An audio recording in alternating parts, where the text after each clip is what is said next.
नमस्कार विद्यार्थी मित्रांनो, महाराष्ट्र अकॅडमीच्या ऑनलाईन प्लॅटफॉर्मवर सर्व विद्यार्थ्यांचं सहर्ष स्वागत आहे। पोलीस भरतीची जे विद्यार्थी तयारी करत आहेत त्यांच्यासाठी पोलीस भरतीसाठी दरवर्षी काही महत्त्वाच्या सूचना येत असतात।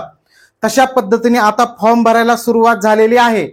त्याच्यामुळे पोलीस भरतीच्या ज्या महत्त्वपूर्ण ज्या सूचना आहेत सर्व उमेदवारांसाठी त्या आता गृह विभागाने प्रसिद्ध केलेल्या आहेत।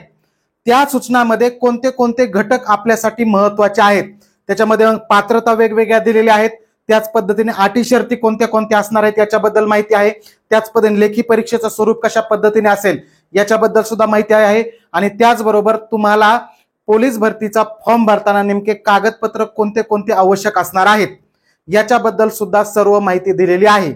ही फाईल सर्वत्र तुम्ही पाहिली असेल, पण त्यातले जे महत्त्वाचे पॉइंट्स आहेत हे तुम्हाला मी आजच्या या व्हिडिओमध्ये एक्सप्लेन करून सांगणार आहे। त्यामुळे हा व्हिडिओ शेवटपर्यंत बघा आणि हा पूर्ण व्हिडिओ बघितल्याशिवाय समजून घेतल्याशिवाय कोणीही फॉर्म भरू नका। फॉर्म भरायला बिलकुल गडबड करायची नाही। अगोदर महत्त्वाच्या सूचना कोणत्या आहेत, आपल्या पात्रता कोणत्या कोणत्या आहेत, आपले कागदपत्र रेडी आहेत का, या सर्व गोष्टीचा अभ्यास करायचा आहे। फक्त कोणत्या जिल्ह्यामध्ये किती जागा आहेत आणि कुठे फॉर्म भरायचा याच्याबद्दल ठरवताना फक्त जागा हा क्रायटेरिया ठेवू नका, सर्व कागदपत्र रेडी करा। एखादं कागदपत्र नसेल तर ते लवकरात लवकर काढून घ्या आणि मग फॉर्म भरा। सूचनामध्ये कोणते कोणते घटक आहेत महत्त्वाचे ते पाहूया आपण। सर्वात पहिल्यांदा मी झूम करतो अगोदर, पहा पहिलं पेज।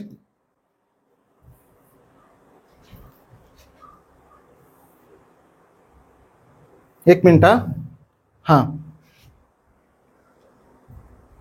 पहिलं पेज जे आहे याच्यामध्ये उमेदवारांसाठी 2024-25 च्या भरतीसाठी सूचना दिलेल्या आहेत।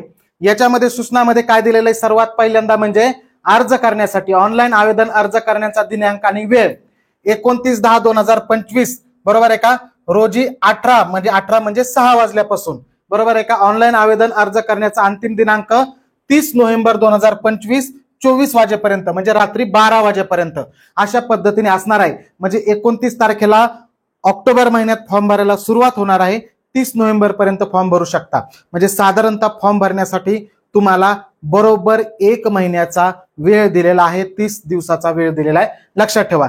याच्यानंतर परीक्षा शुल्कच्या बाबतीत याच्या अगोदर जो शासन निर्णय आला होता त्याच्याप्रमाणेच आहे। परीक्षा शुल्क ओपन कॅटेगरीसाठी 450 रुपये एका फॉर्मसाठी आहे आणि आरक्षित ज्या जागा आहेत त्याच्यासाठी 350 रुपये शुल्क आहे, सर्वांना समान आहे। मागास प्रवर्गासाठी 350, पोलीस शिपाई असेल, पोलीस चालक असेल किंवा SRPF असेल किंवा बँड्समन असेल किंवा कारागृह असेल यांची सर्वांची फीस समान आहे। त्याच्यानंतर महत्त्वाचे कोणत्या कोणत्या गोष्टीत बघा, सर्वसाधारण सूचनामध्ये सगळ्यात महत्त्वाचं म्हणजे आवश्यक कागदपत्रे। आवश्यक कागदपत्रामध्ये महत्त्वाचं समजून घ्या, तुमचे कागदपत्र तयार आहेत का। पहिला बाब SSC आणि HSC उत्तीर्ण प्रमाणपत्र सुद्धा पाहिजे आणि गुणपत्रक पण ठेवा लक्षात। याच्यापैकी कोणतंही डॉक्युमेंट तुमचं हरवलं असेल किंवा काही जण असे असतात की प्रमाणपत्र अजून घेऊनच आलेले नसतात शाळेतून बरोबर का, कॉलेजमधून घेऊनच आले नाहीत, तिथं आलेलं आहे तिथंच पडलेलं आहे, तर ते शाळेत तुम्ही आणलंच नसेल तर घेऊन या। गुणपत्रक तर असेलच तुमच्याकडे, आणि जर तुमचं कोणत्याही कारणाने हरवलेलं असेल तर तुमच्या बोर्डामध्ये जाऊन तुम्ही अर्ज देऊन नाममात्र शुल्क भरून ते मिळवू शकता। अगोदर त्याला महिना वेळ लागायचा, आता 5-6 दिवसामध्ये तुम्हाला तुमचं बोर्ड सर्टिफिकेट मिळतं। त्याच्यामुळे सर्वांनी लक्षात ठेवा, 10वी आणि 12वीचे सुद्धा बोर्ड सर्टिफिकेट आणि गुणपत्रक हे तुमच्याकडे आहेत का व्यवस्थित तपासा लक्षात। त्यानंतर जन्माचा दाखला जो आहे तो तुमचा साधारणतः तहसील कार्यालयातलाच असावा, एज, नॅशनॅलिटी आणि डोमेसाईल ज्या म्हणतो आपण ते। त्यानंतर आदिवासी प्रमाणपत्र म्हणजेच त्याला डोमेसाईल असं म्हणलं जातं लक्षात। शक्यतो काही ठिकाणी एज, नॅशनॅलिटी, डोमेसाईल सोबतच देतात, काही ठिकाणी आता वेगळे सुद्धा उपलब्ध होतात, लक्षात आलं ना। त्या पद्धतीने तहसील कार्यालयाचं पाहिजे हे पण लक्षात ठेवा। त्याच्यानंतर बघा महत्वाचं कागदपत्रामध्ये झूम करून तुम्हाला जास्त लक्षात येईल, हा त्याच्यानंतर महत्वाचे काय काय कागदपत्र आहेत पहा। त्याच्यानंतर जातीचं प्रमाणपत्र, तुमचं जातीचं प्रमाणपत्र असणं गरजेचं आहे, कास्ट सर्टिफिकेट। त्याच पद्धतीने जात वैधता प्रमाणपत्र जरी तुमचं नसेल तरीही चालतं, तुम्ही जॉबला जॉईन झाल्यानंतर सुद्धा जात वैधता प्रमाणपत्र काढून घेऊ शकता। वैध व्हॅलिडिटी म्हणतो आपण, कास्ट व्हॅलिडिटी ही काढू शकता, म्हणजे लगेच तुमच्याकडे नसलं तरी चालेल। संगणक परीक्षा उत्तीर्ण प्रमाणपत्र याच्या बाबतीत सुद्धा MSCIT किंवा SSC MSCITचं सर्टिफिकेट सुद्धा तुमच्याकडे नसलं तरी चालतं. पुढे तुम्ही पोलीस म्हणून जॉईन झाल्यानंतर 2 वर्षाच्या आतमध्ये सुद्धा देऊ शकता. म्हणजे कंपल्सरी नाहीये. असलं तर चांगलंच आहे, पण नसलं तरी कंपल्सरी नाही, टेन्शन घेऊ नका. खेळाडू प्रमाणपत्र व पडताळणी अहवाल किंवा पडताळणी सादर केलेली पोच पावती लक्षात. आता बघा, जे स्पोर्टमध्ये आहेत त्यांच्यासाठी सर्टिफिकेट लागतं. तसंच आता स्पोर्ट्स सर्टिफिकेटचं विभागीय कार्यालयाअंतर्गत पडताळणी सुद्धा होत असते. ते तुम्ही पडताळणीला पाठवलेलं आहे म्हणून त्याची पोच पावती तरी तुमच्याकडे पाहिजे किंवा त्या स्पोर्ट्स सर्टिफिकेटची पडताळणी तरी झालेली पाहिजे. त्याच्यानंतर नॉन क्रिमिनल प्रमाणपत्र. नॉन क्रिमिनल कुणासाठी आहे बघा. नॉन क्रिमिनल प्रकार SC साठी नाहीये, ST साठी नाही, EWS साठी नाही. EWS SC ST यांच्यासाठी नाही आहे. बाकी SCBC ला अगोदर लागत नव्हतं, आता लागतं. त्याची तारीख सुद्धा बघा, 3 वर्षाचं असते व्हॅलिडिटी त्याची. दर 3 वर्षाला तुम्हाला नॉन क्रिमिनल प्रमाणपत्र नव्याने काढावं लागतं. NT असेल, NT मग सर्व NT मधले OBC SCBC यांना या सर्टिफिकेटची गरज असते, लक्षात ठेवा. माझ्या सैनिकांचं डिस्चार्ज प्रमाणपत्र पाहिजे. गृहरक्षक म्हणजे हे गृहरक्षक दलासाठी जे आरक्षण आहे त्याच्यासाठी किमान 1095 दिवस त्यांनी काय केलं पाहिजे, आवेदन अर्ज सादर करता येईल. जाहिरात दिनांकाच्या 1095 दिवस पूर्ण झालेल्या, म्हणजे सर्व्हिसला लागून होमगार्ड म्हणून तुम्ही 1095 दिवस पूर्ण झालेले असतील तर तुम्ही अर्ज करू शकता, आरक्षणाचा फायदा घेऊ शकता. बाकी प्रकल्पग्रस्त, भूकंपग्रस्त, पोलीस पाल्य प्रमाणपत्र, अनाथाबाबतचे प्रमाणपत्र, अंशकालीन प्रमाणपत्र, EWS प्रमाणपत्र, SCBC प्रमाणपत्र, NCC प्रमाणपत्र. NCC असेल तुम्हाला 5 गुण अतिरिक्त मिळतात, जर असेल तर त्याचा फायदाच होतो. आता हे जे डॉक्युमेंट्स आहेत हे कधीचे लागतात तुम्हाला, फॉर्म भरायच्या शेवटच्या तारखेच्या आतलेच पाहिजेत, लक्षात ठेवा. जरी तुमचं डॉक्युमेंट व्हेरिफिकेशन नंतर होतं याचा अर्थ असा नाहीये की तुम्ही भरती प्रक्रिया झाल्यानंतर डॉक्युमेंट काढले आणि नंतर सबमिट केले, असं बिलकुल नाहीये. तुमचे सगळे जे प्रमाणपत्र आहेत हे व्हॅलिड असणं गरजेचं आहे. कधीपर्यंत, तुम्ही फॉर्म भरायची जी शेवटची तारीख आहे त्याच्या आतमधले पाहिजेत. म्हणजे आता शेवटची तारीख 30 नोव्हेंबर आहे, 30 नोव्हेंबरच्या आतमधले सगळे डॉक्युमेंट्स पाहिजेत. लक्षात आलं, हे लक्षात ठेवा. त्याच्यामुळे अजूनही कुणी काही डॉक्युमेंट कोणाचे नसतील तर व्यवस्थित पहा. डॉक्युमेंट बद्दल आपण एक डिटेल व्हिडिओ पण घेणार आहोत, तो सुद्धा नंतर व्हिडिओ पहा. त्याच्यामध्ये डिटेलमध्ये प्रत्येक डॉक्युमेंट कसं पाहिजे, त्याच्या तारखा, याच्याबद्दल मी डिटेल बोलेल. पण बेसिक ही माहिती आपल्याला काय केलेली आहे, कळवलेली आहे सरकारकडून. त्याच्यानंतरचं पुढचं बघा. बाकी याच्यामध्ये हे झालेलं आहे. याच्यानंतर मग पोलीस याच्यात महत्वाचं काय, वयाची पात्रता, वयोमर्यादा काय काय बघा. वयोमर्यादा काय, किमान वयोमर्यादा 18 वर्षे ओपन साठी आणि कमाल 28 वर्ष आहे. आणि इतर मागासवर्ग म्हणजे अनुसूचित जाती जमाती, NTD NTC वगैरे सर्व यांच्यासाठी 18 ते 33 वर्ष आहे. म्हणजे आरक्षित असेल तर 33 वर्ष. प्रकल्पग्रस्तांसाठी 18 ते 45 वर्ष. भूकंपग्रस्त उमेदवार 18 ते 45 वर्ष. माजी सैनिक 18 वर्ष कंप्लीट पाहिजेत आणि सशस्त्र दलाच्या सेवेचा कालावधी अधिक 3 वर्ष इतका राहील. लक्षात, ही पात्रता आहे त्यांच्यासाठी. आणि पदवीधारक अंशकालीन उमेदवारांना 55 वर्ष एवढी पात्रता आहे. लक्षात आलं, म्हणजे ही महत्वाची पात्रता जास्तीत जास्त विद्यार्थ्यांना 18 ते 33. आता बहुतेक विद्यार्थी आरक्षणामध्ये बसतात, म्हणजे 33 वर्ष एवढी पात्रता आहे.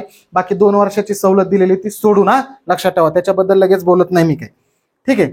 त्यानंतर पात्रता, आता बघा ह्या ज्या पात्रता 2024 व 25 कॅलेंडर वर्षातील रिक्त पदे भरण्यासाठी घेण्यात यावाच्या भरती प्रक्रियेकरता एक वेळची उपाययोजना म्हणून पात्र राहतील. बरोबर आहे का. म्हणजे ज्या शासन आदेश क्रमांक 1125 याच्यानुसार दिनांक 17/10/2025 अन्वये दिनांक 1 जानेवारी 2000 पासून सुरू होणाऱ्या व 31 डिसेंबर 2025 रोजी संपणाऱ्या कालावधीमध्ये ज्या उमेदवाराची कमाल वयोमर्यादा ओलांडली आहे असे सर्व उमेदवार एकदा फक्त पात्र राहतील.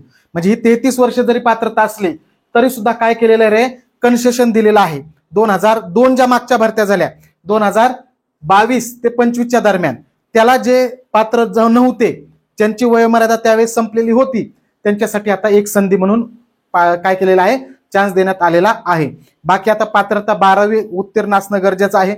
बरोबर आहे का. त्यानंतर बाकीचं तुम्हाला काही आवश्यकता नाही एवढी. ठीक आहे. बाकी तरी याच्यातली काही अडचण असेल तर कमेंटमध्ये सांगा तुम्ही. डिप्लोमा असला तरी चालतो. अनेक जणांचा प्रश्न असतो लक्षात अशा पद्धतीने आहे. माजी सैनिकांना सुद्धा लक्षात ठेवा 10वी उत्तीर्ण असले तरी जमतं, 12वीची आवश्यकता नाहीये, किंवा मग 10वी सुद्धा काही माजी सैनिक उत्तीर्ण नसतात त्याच्यासाठी IASC Indian army special certificate of education हे प्रमाणपत्र असलं तरी सुद्धा चालतं. आलं लक्षात. नक्षलग्रस्त एरिया जो आहे त्या नक्षलग्रस्त एरियासाठी पात्रता फक्त 7वी आहे. लक्षात आलं.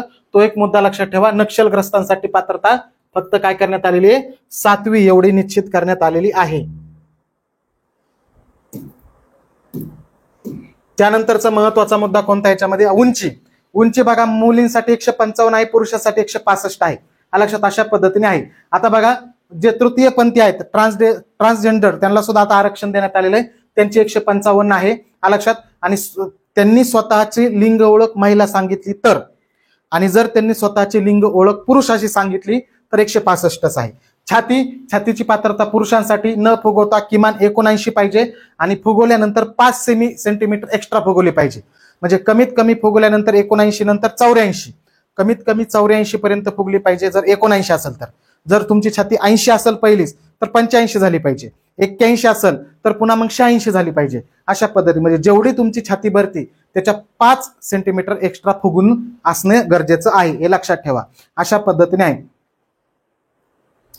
अनुसूचित जमाती आता आरक्षण दिलेलं आहे. ST कॅटेगरीच्या मुलांना आता किती 5 सेंटीमीटर एवढी सवलत दिलेली ते पण लक्षात ठेवा.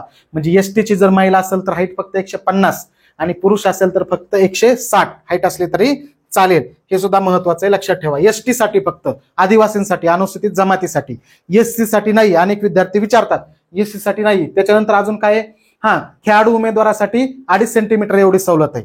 ST साठी सवलत आहे किती 5 सेंटीमीटर, खेळाडूंसाठी किती 2.5 सेंटीमीटर. म्हणजे महिला खेळाडू असेल तर 152.5 आणि जर पुरुष खेळाडू असेल तर 162.5 एवढी उंची असणं गरजेचं आहे. छाती सुद्धा बघा. छाती आता पोलीस दलातील कर्मचारी कुटुंबियाबाबत, पोलीस दलातील बेपत्ता कर्मचारी, वैद्यकीय अधिकारी प्रमाण ज्या वैद्यकीय कारणास्तव सेवानिवृत्त करण्यात आले आहे अशा कर्मचाऱ्यास एका पात्र नातेवाईकास पोलीस भरतीसाठी खालील पात्रता आहे. आता बघा असे पोलीस दलातील एखादा कर्मचारी बेपत्ता झालेला आहे किंवा मेडिकल इमर्जन्सीमुळे पदावरून त्याला काढून टाकलेलं आहे, अशा पाल्यासाठी सवलत असते. उंचीसाठी 2.5 सेंटीमीटर असते आणि छातीसाठी 2 सेंटीमीटर आणि न फुगवता आणि 1.5 सेंटीमीटर फुगवून एवढे सवलत दिली जाते. म्हणजे 2 सेंटीमीटर आणि 1.5 सेंटीमीटर छातीसाठी सवलत असते आणि 2.5 सेंटीमीटर ही कशासाठी उंचीमध्ये सवलत असते त्यांच्यासाठी फक्त, लक्षात ठेवा. म्हणजे खेळाडू पोलीस दलातील कुटुंबियाबाबतचा पाल्य जो आहे त्याला ही 2.5 सेंटीमीटर सवलत आहे आणि अनुसूचित जमातीला 5 सेंटीमीटर सवलत आहे, लक्षात ठेवा. अन्य आहारता कोणत्या लायसनच्या बाबतीमध्ये ड्रायव्हिंग लायसन. आता बघा वाहन चालकास अगोदरच ड्रायव्हिंग लायसन लागतं, पण इतर कोणत्याही म्हणजे बँड्समन असेल किंवा पोलीस शिपाई असेल किंवा SRPF असेल याच्यामध्ये भरती झाला तरी लायसन कंपल्सरी आहे. पण भरती झाल्यानंतर 2 वर्षाच्या आत जरी तुम्ही लायसन दिलं तरी चालतं 4 व्हीलरचं. ते या ठिकाणी मुद्दा सांगितलेला आहे. संगणक ज्ञान म्हणजे MSCITचं प्रमाणपत्राच्या बाबतीत सुद्धा तसंच आहे. तुमच्याकडे MSCIT प्रमाणपत्र असेल आता तर चांगलंच आहे, जरी नसलं तरी हरकत नाही. 2 वर्षाच्या आत तुम्ही सर्टिफिकेट ते देऊ शकता. अलग लक्षात हे याच्यामध्ये सांगितलेलं आहे. लक्षात. संगणक अर्हता 2 वर्षाच्या आत प्राप्त करणे अनिवार्य असेल. त्याच्यानंतर महत्वाचं काय आहे शारीरिक चाचणी पोलीस शिपाईसाठी. आता पोलीस शिपाईसाठी शारीरिक चाचणीमध्ये काय काय 1600 मीटर 20 गुण, 100 मीटर 15 गुण, गोळाफेक 15 गुण असे एकूण 50 मार्काची शारीरिक चाचणी असणार आहे. आणि महिला उमेदवारासाठी 800 मीटर धावणे 20 गुण, 100 मीटर धावणे 15 गुण, गोळाफेक 15 गुण म्हणजे 50 मार्काची. लक्षात. म्हणजे इथं फक्त 1600 ऐवजी मुलींना 1800 आहे, बरोबर का. तृतीयपंथी उमेदवार. आता इथं तृतीयपंथीचं कसं केलेलं आहे माहितीये का, पुरुष आणि महिला हे लिंग त्यांनी कोणतं दर्शवलेलं आहे प्राथमिक लिंग याच्यावर त्यांना पुरुष किंवा महिला या कॅटेगरीमध्ये ग्राह्य धरलं जातं.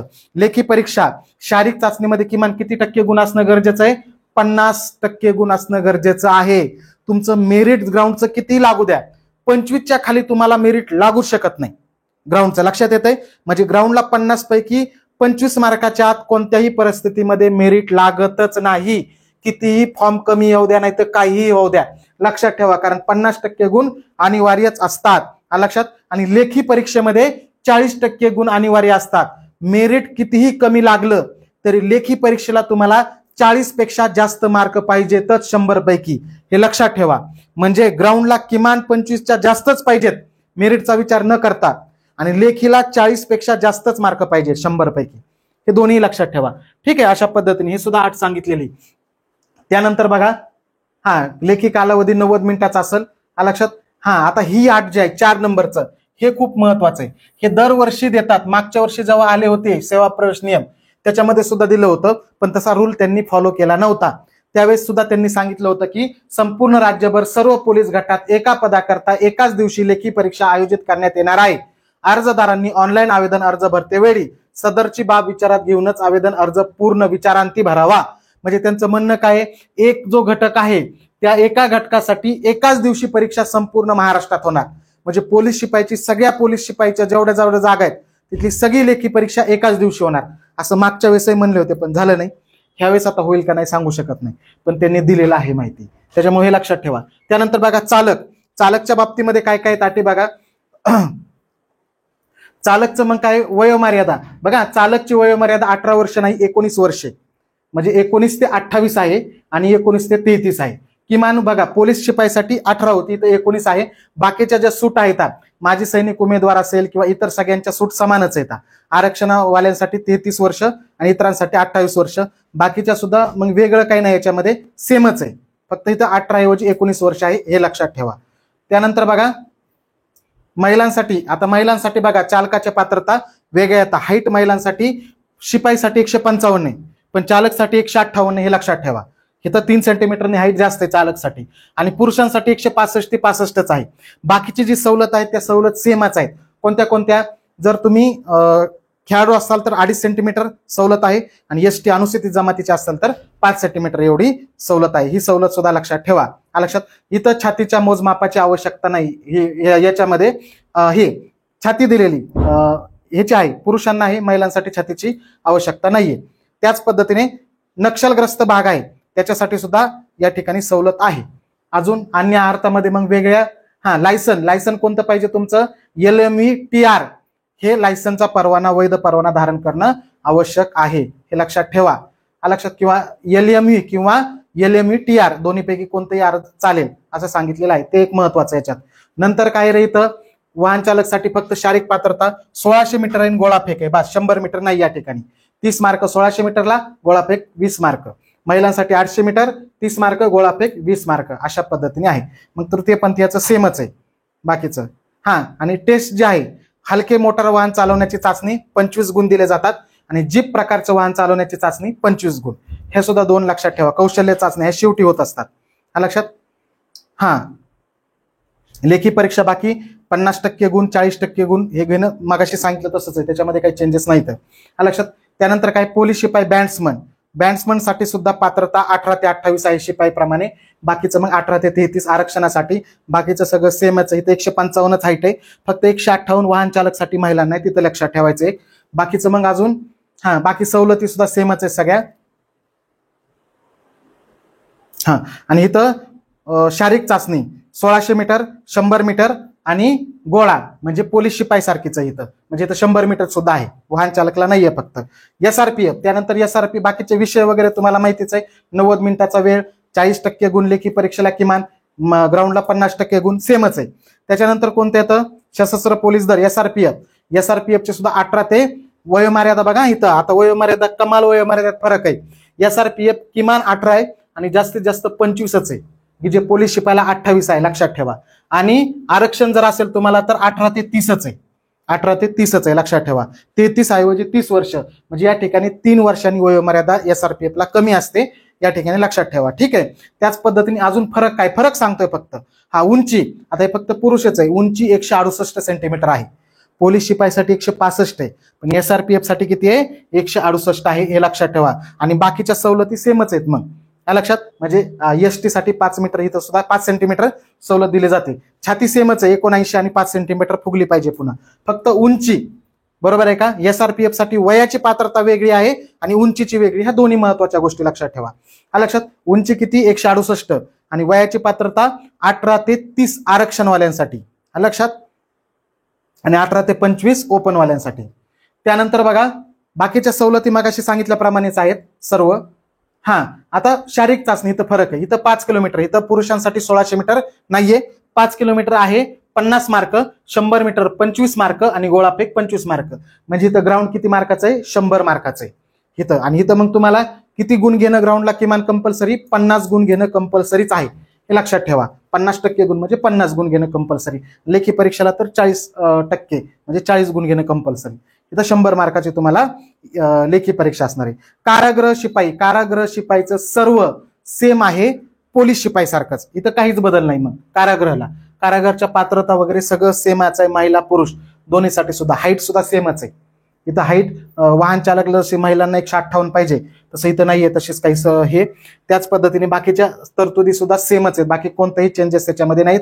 त्याच पद्धतीने कारागृहासाठी जे पोलीस भरतीचं ग्राउंड आहे तेच सेम ग्राउंड आहे, याच्यामध्ये सुद्धा काहीही बदल नाही आहे. बाकी आरक्षणाच्या संदर्भात सुद्धा बाकी मग बारीक बारीक गोष्टी हे सगळे नियम तुम्ही वाचून घ्या, हरकत नाही. पण महत्वाच्या ज्या गोष्टी डॉक्युमेंट आणि तुमच्या पात्रता याच्याबद्दल ह्या शासनाने जे शासन निर्णय आणलेला आहे आजचा सर्वसाधारण विद्यार्थ्यांच्या सूचनेचा, याच्यामध्ये सर्व माहिती त्यांनी सांगितलेली आहे. आता मागच्या वेळेचाच हा कॉपी केलेला आहे, याच्यामध्ये फक्त वरचं वर्ष बदललेलं आहे. एक महत्वाचा मुद्दा लक्षात ठेवा, फक्त मागच्या वेळेस सुद्धा तेच सांगितलं होतं की एका घटकाची परीक्षा सोबतच होणार राज्यामध्ये, म्हणजे बँड्समनची सगळ्या महाराष्ट्रात जिथं जिथं जागा आहेत एक सोबतच पेपर, वाहन चालकचा जिथं जिथं जागा आहे तिथं एक सोबतच पेपर होईल, असं मागच्या वेळेस सांगितलं होतं. यावेळेस पण सांगितलेलं आहे, पण मागच्या वेळेस ते फॉलो केलेलं नव्हतं. यावेळेस करतील का नाही हे आपण आत्ताच सांगू शकत नाही. आणखी सुद्धा तुमच्या काही अडचणी असतील तर कमेंटमध्ये नक्की सांगा, आपण त्या सगळ्या अडचणी सोडवू. ठीक आहे, धन्यवाद.